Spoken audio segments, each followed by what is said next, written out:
Este es el podcast de Calvary Sur, un espacio para crecer juntos en la palabra de Dios. Somos una iglesia cristiana en Jalapa, comprometida con enseñar la Biblia verso a verso. Gracias por acompañarnos. Abre tu corazón, abre tu Biblia y comencemos.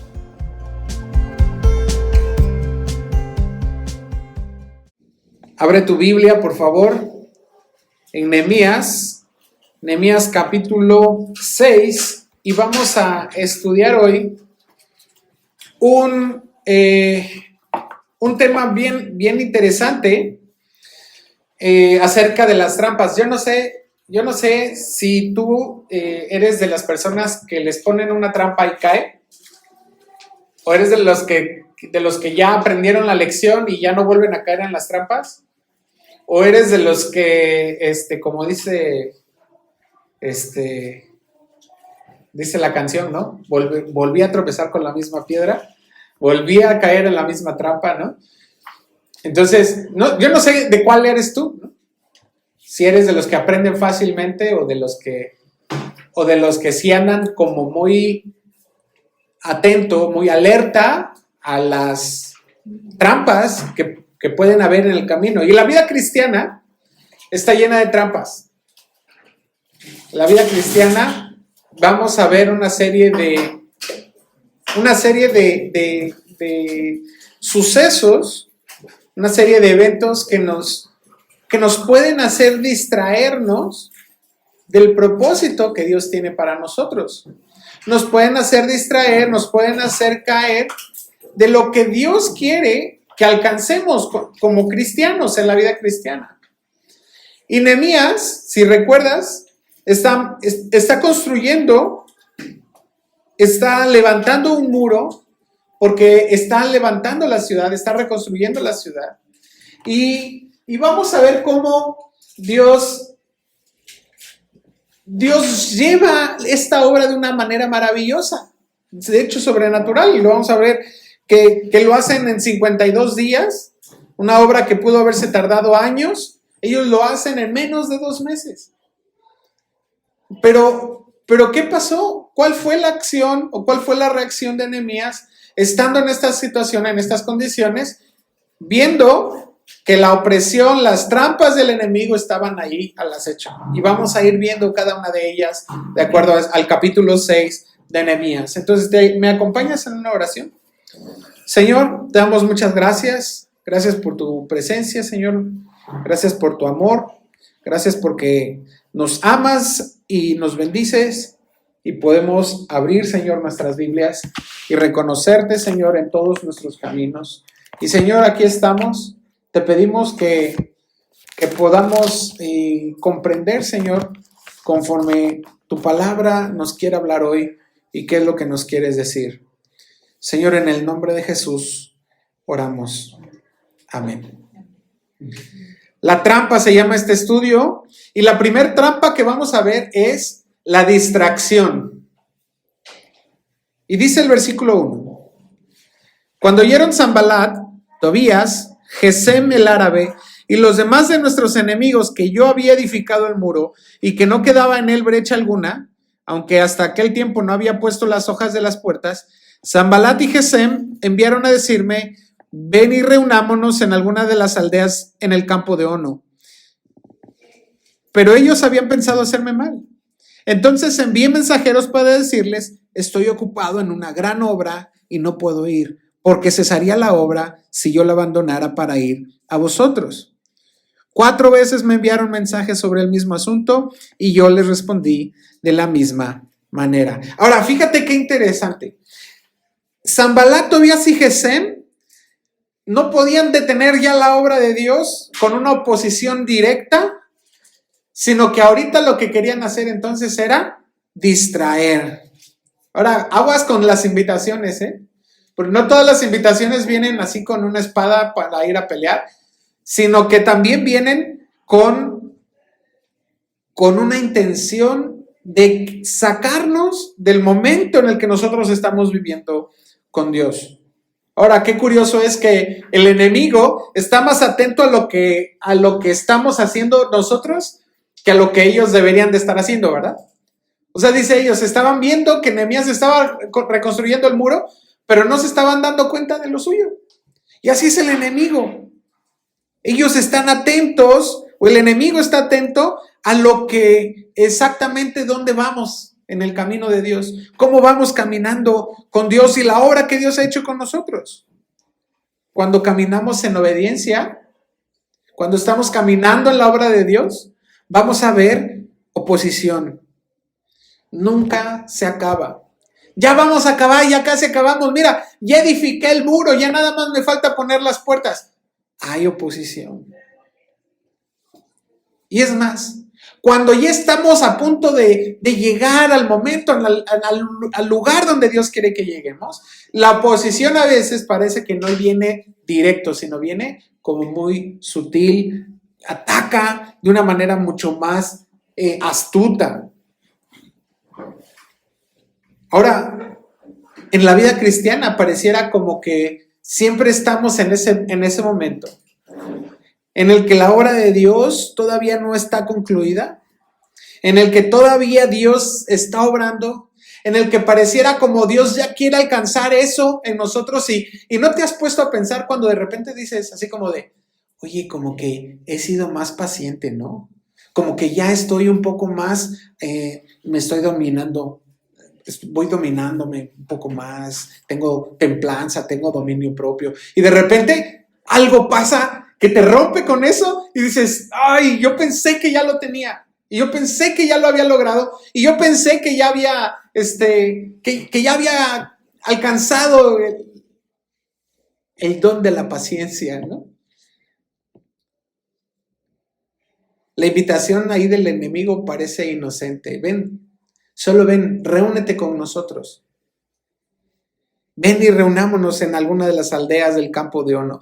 No era ninguna confrontación, era una conversación y no parecía nada malo. Y ahí está la trampa. Hay cosas en la vida del cristiano que no parecen malas, pero que son lo suficientemente atractivas para distraernos. El enemigo no le pidió a Nehemías que detuviera la obra, le dijo, solo ven, baja. Las distracciones que tenemos en la vida cristiana no son así como de, odia a Dios, rebélate contra Dios. La distracción es, solo ven un momento. Mira, solo date un tiempo para ti. Mira, solo descansa de esto. Atiende esto primero y ya después sigues haciendo eso. Mira, ven, baja de lo que estás haciendo y luego regresas. Pero ven. Y nos atrae. Y la verdad es cierto que el enemigo nos atrae con afanes legítimos, ¿no es cierto? Nos atrae con ansiedades constantes, con pensamientos repetitivos, con temores, con enfermedades quizá, con opiniones de otros y nos vamos con lo que otros están pensando acerca de nosotros y ahorita vamos a ver de eso, la calumnia, pero o con actividades que ni siquiera son pecado, ¿no? El fútbol no es pecado, el fútbol, gracias a Dios. No es pecado que tomemos una siesta o no es pecado que platiquemos con la vecina. No es pecado que hagamos muchas de las actividades y el problema no es eso, el problema es que nos distraen de lo que nosotros tenemos que hacer en la vida cristiana, de la obra de Dios. Nos distrae, simplemente nos saca, nos desconcentra y nos pone vulnerables a lo que el enemigo quiere hacer con nosotros. No porque nos hayamos alejado de Dios, sino porque perdemos el enfoque. Nehemías le responde en el versículo 2, ellos habían pensado hacerme mal. Ahora, esto se llama discernimiento. Nehemías supo distinguir entre una invitación y una mala intención. El discernimiento no significa que vamos a sospechar de todo. El discernimiento es ver las cosas como Dios las ve, no como parecen ser. Es decir, ver lo que Dios ve, no lo que parece ser. Y te quiero poner aquí tres partes o tres formas de cómo puedes tú desarrollar ese discernimiento de manera que empieces a ver las cosas como Dios las ve. Lo primero es que conozcas la palabra de Dios. Salmo 119, 105 dice, lámpara es a mis pies tu palabra y lumbrera a mi camino. Si yo conozco la palabra de Dios, voy a poder caminar en el camino de Dios. Voy a poder andar donde Dios quiere que yo ande. El segundo es a través de la madurez espiritual, dice Hebreos 5:14, los que por el uso tienen los sentidos ejercitados en el discernimiento del bien y del mal. Es decir, sus sentidos están siendo ejercitados constantemente porque los usan. Ahora, no es los sentidos, la vista, el tacto, el gusto, el olfato, ¿no? O sea, no es esos sentidos, sino los sentidos espirituales que se van ejercitando. De hecho, esta parte nos está diciendo acerca de estos bebés espirituales que debieran de ser maduros y que debieran de crecer en el conocimiento de Dios. ¿Cómo son los bebés que andan así y qué? Agarran todo y a la boca, ¿no?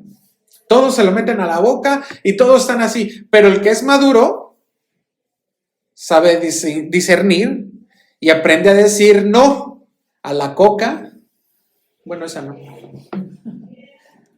Aprende a decir que no a aquellas cosas que no, que parecen buenas, pero que nos pueden hacer daño. La tercera manera de cómo desarrollar el discernimiento es pedirle a Dios que lo haga a través de su Espíritu Santo. En 1 Corintios 12, cuando habla acerca de los dones, él dice que Dios nos ha repartido a todos dones y dice a otros discernimientos de espíritus. Y entonces yo puedo entender y puedo decir, bueno, este camino es de Dios. Yo estoy sintiéndolo de parte de Dios, estoy conociendo a Dios, estoy en su palabra, soy maduro espiritualmente y puedo discernir que esto es de Dios. No toda puerta abierta viene de Dios, ¿eh?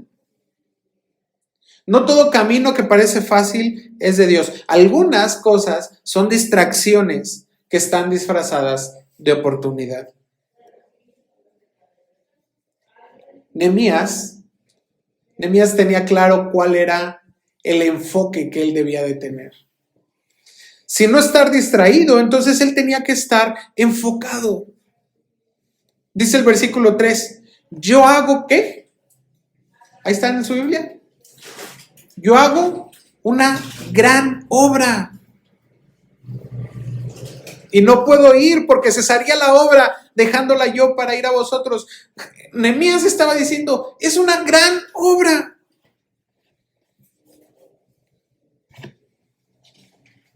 ¿Qué tan grande es la obra que Dios está haciendo contigo? ¿Qué tan importante es la obra de Dios para tu vida? ¿Qué tan fuerte es el compromiso que tú estás teniendo con cooperar con Dios en la obra que Dios está haciendo contigo? Nehemías sabía qué estaba haciendo. Él sabía que no se podía permitir distraer y salir de ahí, porque él sabía que la obra que él estaba teniendo con Dios era una obra grande, una obra no secundaria, una obra que no era negociable. Y a veces nosotros negociamos con Dios. Negociamos con Dios y decimos, bueno, me voy a relajar ahorita y después hago mi devocional. Bueno, voy a dormirme una siesta y después voy a hacer mi tarea del discipulado. Voy a hacer esto primero rapidito y luego yo voy a dedicarle el tiempo a Dios. Por ahí en Navegantes estudiamos la tiranía de lo urgente y decimos, bueno, es que voy a resolver esto, voy a resolver lo urgente y lo importante. no lo tomamos en cuenta. ¿Consideras la obra de Dios como una gran obra? ¿O la estás dejando por cualquier invitación? A lo mejor estamos dispuestos a cesar, a dejar de hacer las cosas que Dios nos está pidiendo para atender estas demandas urgentes. Y Jesús estaba diciendo algo importante en Lucas capítulo 12, y me gustaría que me acompañaras ahí a este pasaje. Tengo un versículo aquí en la Biblia, en la pantalla, pero acompáñame por favor en Lucas capítulo 12, 42.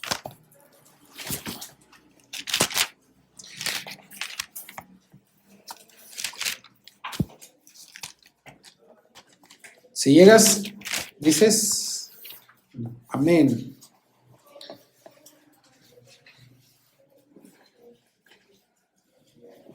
Dijo el Señor, versículo 42, 12:42 de Lucas.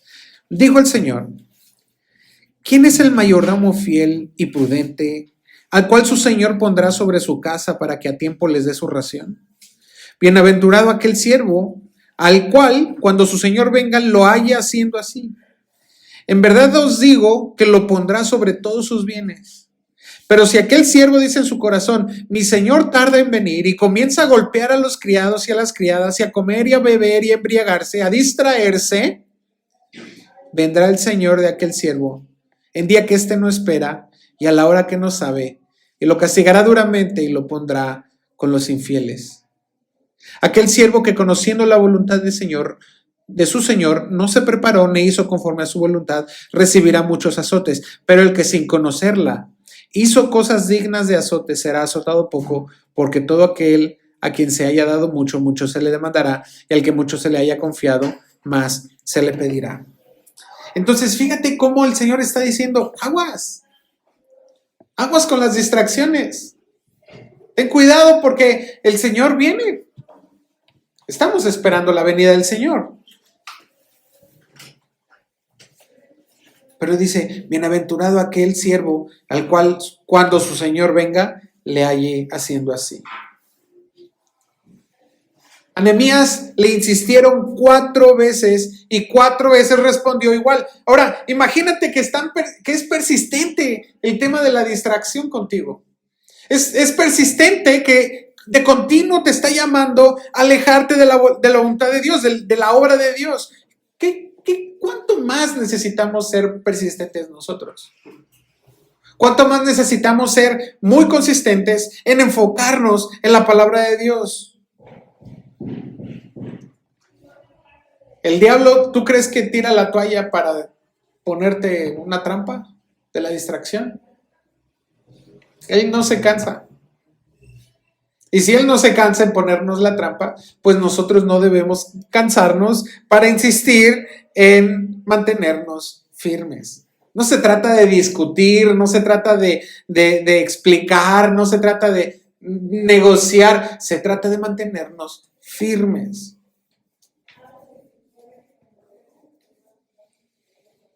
Aguas, porque si te bajas del barco, aquí del muro, como dice aquí el pasaje, se puede detener la obra completa. El enemigo te está diciendo: ven al campo de Ono.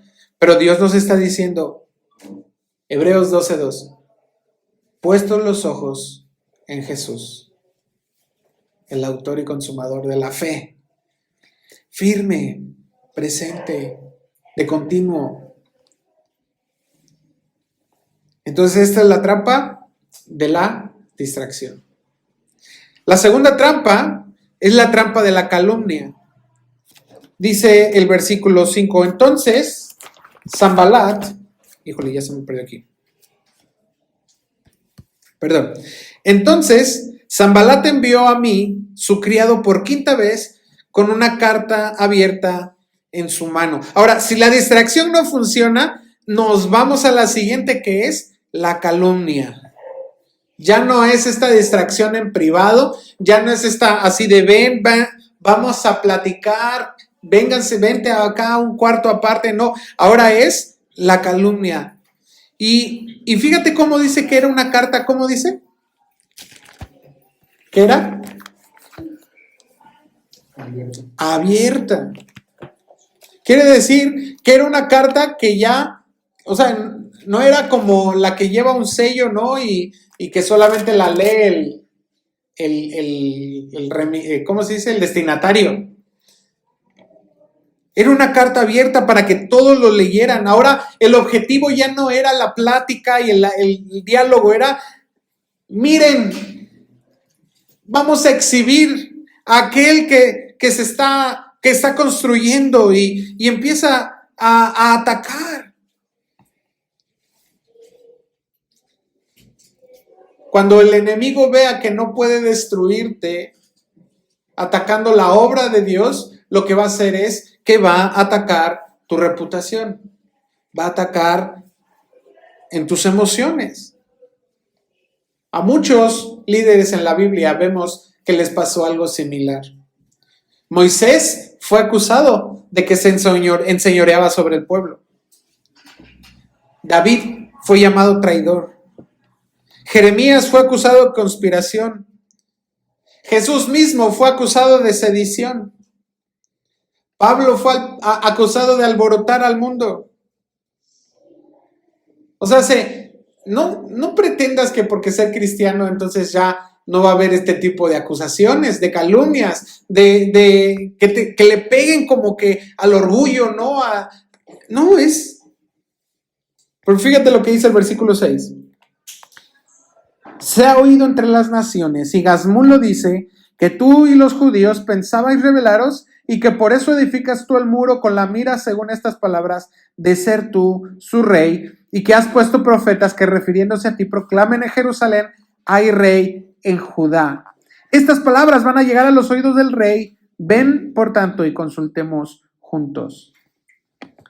Se ha oído entre las naciones. Fíjate el lenguaje. No dice quién lo dijo, no dice, no hay pruebas, no hay testigos. Y la Biblia dice que cuando haya una acusación, entonces haya 2 o 3 testigos que digan acerca de esa acusación. Estos rumores anónimos que están diseñados para ser creíbles, pero no para ser verificables. Y fíjate de qué lo estaban acusando. Lo estaban acusando de rebelión contra el rey. Esto ponía en riesgo su vida, evidentemente. Y hay acusaciones del diablo que ponen en riesgo nuestra integridad.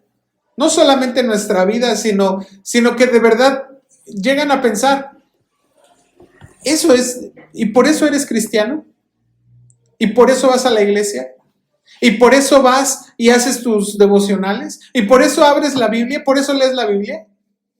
¿Ves cómo el diablo ataca justamente en mentiras que de repente llegamos a creer? La mentira fue diseñada para asustar a Nehemías. No porque fuera verdadera. Imagínate que esta acusación le hubiera llegado a oídos del rey y que el rey en efecto la hubiera creído, aún sin ser verdad. ¿Y qué hubiera pasado? Que de repente hubiera mandado una comitiva y que le dijera, Nehemías, ¿qué crees? Acabamos de descubrir que ya nos llegó el rumor de que tú andas diciendo que vas a ser rey. Fíjate cómo funciona la calumnia. No necesita ser verdad, solo necesita ser creída.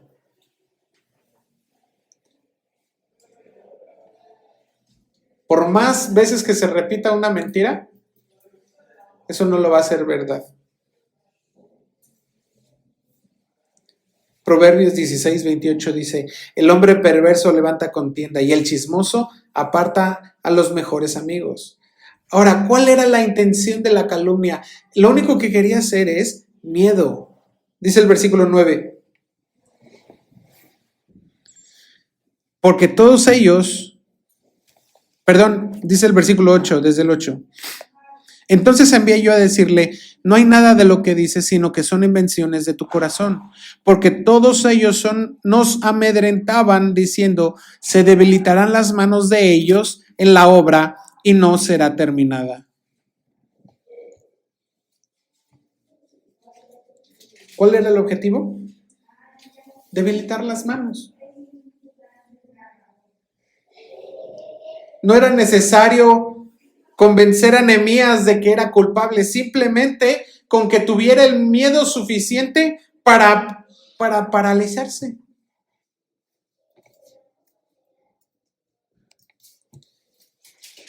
El enemigo lanza mentiras que de repente nosotros nos creemos.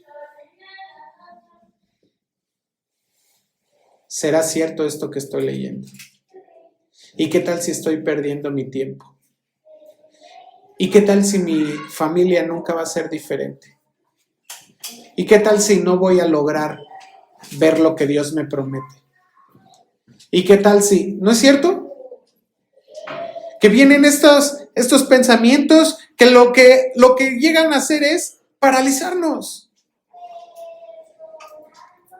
Qué terrible herramienta del enemigo, pero le sigue funcionando, poniendo miedo a lo que dirán, miedo a perder la reputación, miedo a perder el apoyo, miedo a represalias. Pero la Biblia nos está diciendo en 2 Timoteo 1:7, Dios no nos ha dado un espíritu de cobardía, sino de poder, de amor y de dominio propio. Y Nehemías sabía esto.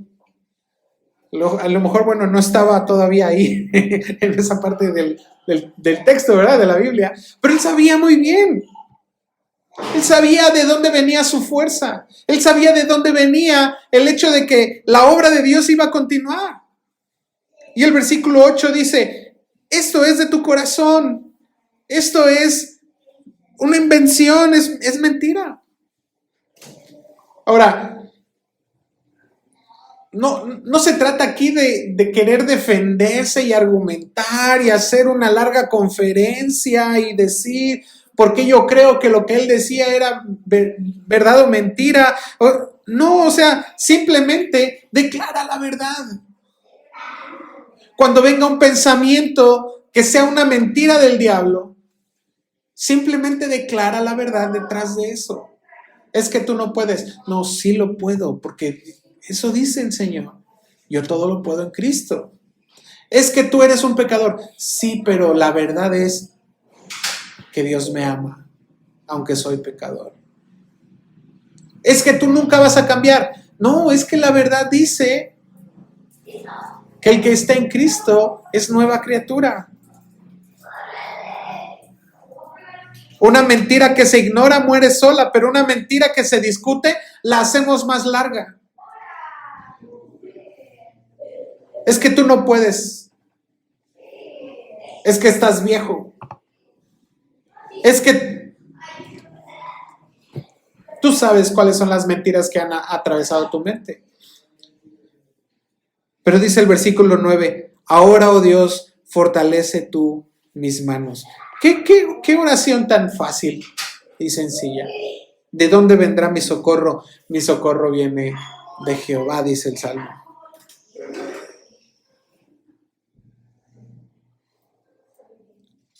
Ahora,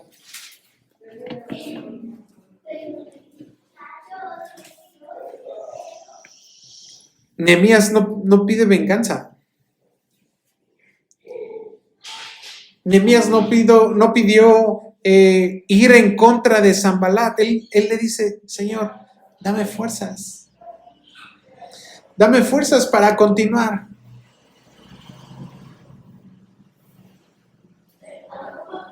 Si de repente vienen mentiras, calumnias, simplemente no te bajes del barco. Mantente firme. Corre a Dios. Y si sientes que estas cosas te han debilitado, porque de repente nos enfrascamos en esas mentiras y verdaderamente nos paralizan, entonces, ¿qué tenemos que hacer? Señor, fortaléceme. Tú eres mi fuerza, tú eres mi escudo, tú eres mi fortaleza. Primera de Pedro 2:12 dice, en lo que murmuran de vosotros como de malhechores, glorificad a Dios. En Mateo 5:11 y 12 Jesús dice, cuando por mi causa os vituperen y os persigan, gozaos y alegraos. ¿Sabes por qué te duele la calumnia o las mentiras del diablo? Porque tocan tu identidad, tocan tu reputación. Pero la obra de Dios no es lo que la gente opina. La obra de Dios es lo que Dios me ha llamado a hacer. La obra de Dios es lo que Dios me ha llamado a caminar. La verdad no necesita más adornos. La verdad solamente necesita ser declarada sobre nosotros. Dice el Salmo 37, encomienda al Señor tu camino y confía en Él, y Él hará. Esa es la segunda trampa, la trampa de la intimidación. Perdón, de la calumnia. La tercera trampa es la trampa de la intimidación. Dice el versículo 10. Después fui a casa de Semaías, hijo de Delaía, hijo de Mehetabel, porque estaba encerrado. Y él me dijo, reunámonos en la casa de Dios, dentro del templo, y cerremos las puertas porque vienen a matarte. Sí, esta noche vendrán a matarte. Ahora, cuando ya no hay distracciones, cuando ya no hay mentiras, hay una trampa que podemos caer, que es la intimidación.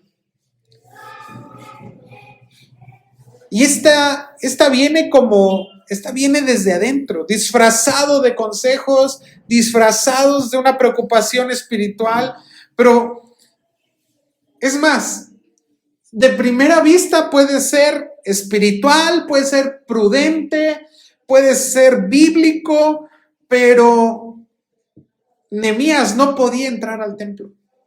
Ahora, déjame explicártelo. Nehemías para Nehemías había una ley que decía que solamente los sacerdotes podían entrar al templo.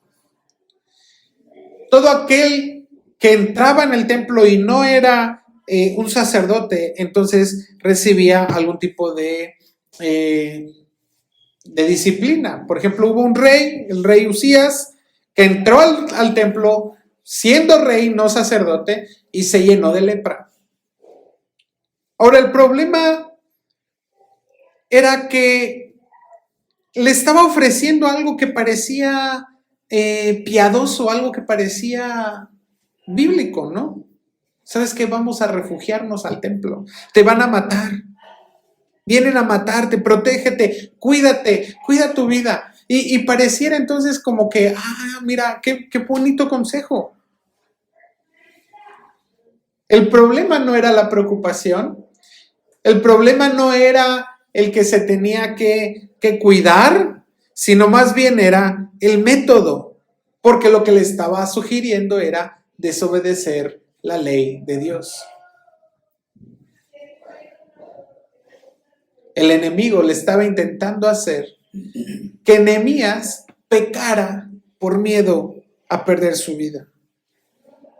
Fíjate lo que encontré de un predicador que decía, Satanás estaba dispuesto a proteger la vida de Nehemías siempre y cuando arruinara su testimonio. La gente que estaba alrededor de Nehemías iba a ver que iba a entrar al templo e iba a perder la confianza en él.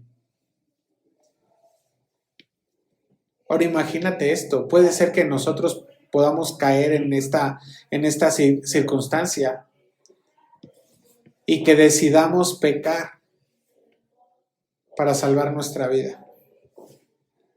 Y que decidamos desobedecer a Dios por miedo. Es más, podríamos justificar con buenas razones nuestras acciones. Pero no podemos nosotros ser esos que ceden ante la intimidación para que podamos resolver un problema, cuando lo que tenemos que hacer es enfrentarlo.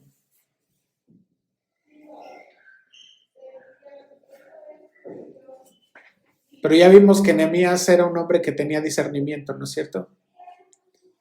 Fíjate lo que dice en el versículo 11. Pero yo le respondí, ¿un hombre como yo ha de huir? ¿Y quién fuera yo ¿Y quién fuera como yo entraría al templo para salvarse la vida? No entraré.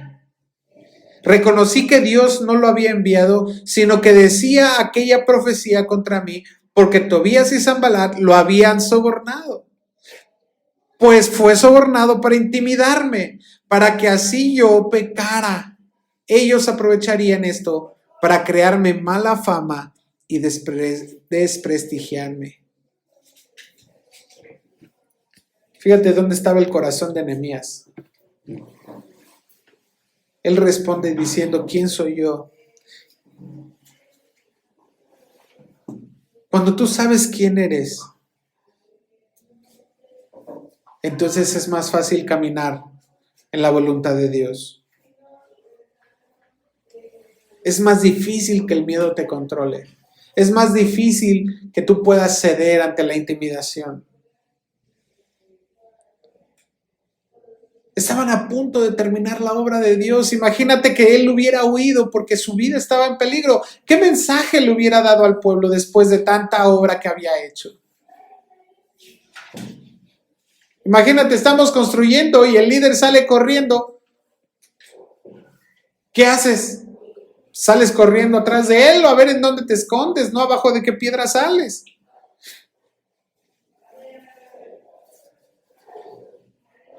Yo entendí que Dios no lo había enviado. Y aquí vemos algo muy fuerte. No todo el que habla en nombre de Dios ha sido enviado por Dios. Debemos de tener discernimiento y cuidado de qué es lo que estamos escuchando, cuál es el mensaje que estamos escuchando. Es más, todo lo que yo te digo aquí, disciérnelo, escudriñalo, retén lo bueno, desecha lo malo. Esto no es nuevo de que algunos han sido sobornados, como dice aquí de este personaje, Semaías, porque está, por ejemplo, Balaam fue sobornado, los falsos profetas de Jeremías hablaban lo que la gente quería oír. Pablo nos dice, hay lobos que vienen vestidos de ovejas. Y ya este es un texto que hemos estudiado mucho también.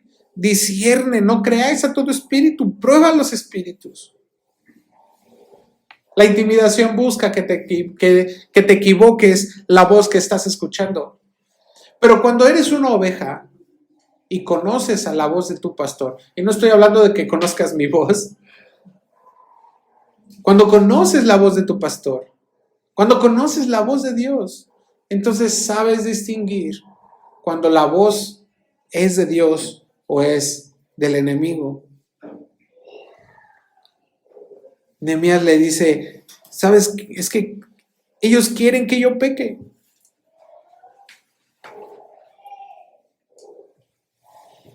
Si hay un miedo que te lleva a pecar, ten cuidado, no es un miedo que venga de Dios. A lo mejor Dios puede poner cierta emoción para advertir, para corregir, alguna sensación que nos empuje, pero no a desobedecer. Más bien que nos oriente para obedecer a Dios. Sin embargo, el versículo 14, ora Nehemías diciendo, acuérdate, Dios mío, de Tobías y de Sanbalat, conforme a estas cosas que hicieron, también acuérdate de la profetisa Noadías y de los otros profetas que procuraban infundirme miedo. Entonces aquí no se trata de venganza, se trata de confiar en Dios, que Él es un juez justo, que Él es un juez que escucha y que juzga justamente. 1 Pedro 2:23. La intimidación sigue siendo un arma del diablo fuerte, porque podemos tener miedo a perder alguna posición, podemos tener miedo a perder algún respaldo o a ser atacado o que nuestro quehacer muera o que nuestra vida cristiana muera.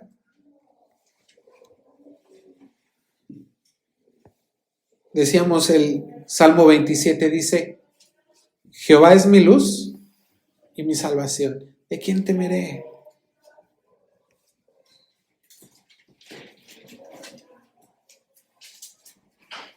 Ahora vemos la obra terminada en 52 días. Hacemos un pequeño paréntesis aquí en el versículo 15, antes de ver la última trampa, y dice: fue terminado pues el muro, el 25 del mes de Elul, en 52 días. Cuando lo oyeron todos nuestros enemigos, temieron todas las naciones que estaban alrededor de nosotros, se sintieron humillados y reconocieron que por nuestro Dios había sido hecha esta obra. No es un dato nada más curioso de que fue hecho en 52 días. Lo que está diciendo es: Dios completó una obra en un tiempo extraordinariamente corto. Ahora, imagínate esto. La ciudad estaba en ruinas, devastada. Había un pueblo que estaba cansado, que era vulnerable. Había una oposición externa constante, había un desánimo presente en cada momento, había problemas sociales, económicos, de todo lo que hemos visto en estos últimos capítulos, había amenazas continuas. O sea, no se necesita ser un genio para decir que levantar un muro en estas condiciones pudo haberles llevado muchos más meses, años quizá. Pero el asunto es que no fue aquí un tema de intervención humana. Fue que Dios metió la mano. ¿Y qué pasa cuando Dios hace la obra? ¿Qué pasa cuando Dios hace su parte? Dice el versículo 16: todos temieron, todos conocieron, todos se humillaron, todos reconocieron que Dios lo hizo. Nadie dijo así de: ay, qué buen líder, Nehemías. No, qué chido. No, hombre, es que Nehemías lo logró. No, dijeron: Dios habías hecho esta obra. Y esto es bien importante, porque cuando nosotros cooperamos con Dios, el único que se lleva la gloria es Él. No hay estrategias, no hay métodos, no hay personas. Simplemente la gloria es de Dios. No es con ejército ni con fuerza, dice en Zacarías, más con su espíritu, dice Jehová. Toda la obra que es hecha por Dios va a dar gloria a su nombre. Nada de lo que nosotros hagamos por nosotros mismos va a ser gloria para, déjenme decirlo, refrasearlo otra vez. Todo lo que hagamos nosotros mismos para nosotros mismos, vamos a recibir gloria a nosotros y punto, ahí se acabó. Pero cuando nosotros cooperamos con la obra de Dios, el que hace la obra es Él y el que se lleva la gloria es Él, y esa gloria es eterna. Regresamos a la cuarta y última trampa, que es la trampa de la deslealtad. Dice el versículo 17: en aquellos días, los principales de Judá enviaban muchas cartas a Tobías, o sea, el mismo Tobías del que venimos hablando, y recibían las de porque muchos en Judá se habían aliado con él, pues era yerno de Secanías, hijo de Ara, y Johanán, su hijo, había tomado por mujer a la hija de Mesulam, hijo de Berequías. Y también contaban delante de mí las buenas obras de Tobías, y a él le referían mis palabras, y Tobías enviaba cartas para atemorizarme. Y entonces vemos esto. Tobías escribía, pero el asunto no era que Tobías escribiera. El asunto es que los principales de Judá, los líderes del pueblo, que estaban ahí queriendo hacer estas alianzas con el enemigo. Así que la cuarta trampa es la deslealtad. Que no tengas esa lealtad por Dios. Que quieras ir a hacer vínculos con el enemigo por conveniencia. Simplemente porque te conviene. Los principales de Israel, de Judá, estaban diciendo: no, mira, Tobías es bien buena onda. Mira, una vez que la conoces, o sea, sí te vino a amenazar, sí te vino a decirte que te va a matar, pero es bien buena onda. O sea, ya una vez que agarra confianza, ha hecho cosas bien buenas. No todo es tan malo.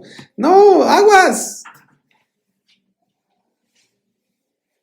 Nehemías tenía ese discernimiento otra vez para entender que él podía ver lo que los otros no podían ver.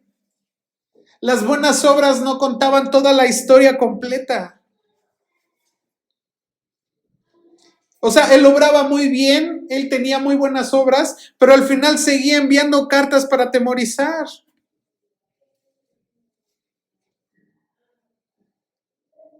La respuesta de Nehemías ante la deslealtad fue que aunque él estuvo dispuesto a mostrarse como el malo para hacer lo correcto. Y no como el malo, no quiero que me entiendan esto como que entonces hizo lo malo, sino más bien él quedó mal con los líderes de Judá. Ellos estaban haciendo alianzas comerciales, ellos estaban buscando conveniencia, lo mejor para sus negocios, pero Nehemías estaba diciendo, es que no es así, ese no es el camino. Cuando los principales veían relaciones comerciales, Nehemías lo que tenía que ver era el plan de Dios. Y aguas con distraerte en estas deslealtades, porque lo que debemos de buscar es la fidelidad espiritual. Gálatas 1:10 dice, ¿busca ahora el favor de los hombres o el de Dios? ¿Qué quieres? No hay juegos de poder, no hay discusiones, no hay relaciones tóxicas.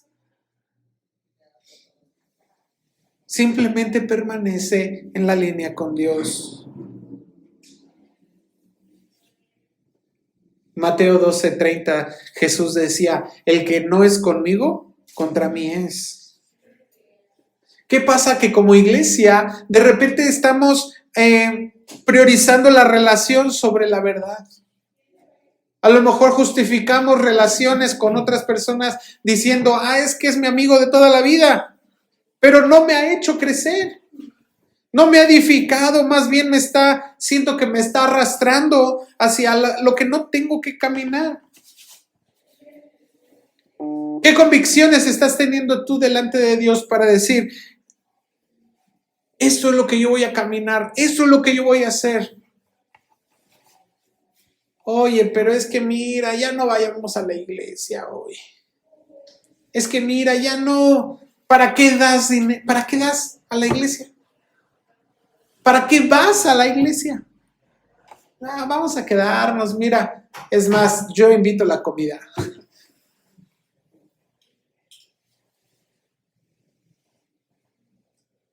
Nehemías nos estaba diciendo, es mejor obedecer a Dios que a los hombres, como dice en Hechos 5.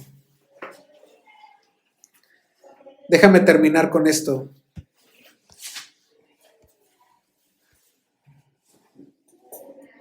El muro no se terminó porque no hubiera oposición. El muro se terminó porque Nehemías decidió caminar con Dios y no negoció la verdad. No negoció su integridad, no negoció el lugar donde Dios lo había puesto. Todo el mundo reconoció la obra de Dios. ¿Por qué? No porque Nehemías haya decidido haber hecho lo correcto, sino porque él permaneció firme. Ten cuidado de las trampas del enemigo que te lleven a caer en la distracción o en el miedo o en la presión. No, él termina su obra, pero mantente firme en el camino que Dios quiere. Y ese muro que estás construyendo en tu casa, ese muro que estás construyendo en tu vida espiritual, ese muro que estás construyendo con tus hijos, ese muro que tú estás construyendo va a ser terminado. Y de una manera sobrenatural. De una manera en la que tú ni siquiera puedes entender cómo es que llegaste ahí. Simplemente mantente firme y mantente fiel. Porque fiel es el que nos llamó. Amén. Vamos a orar.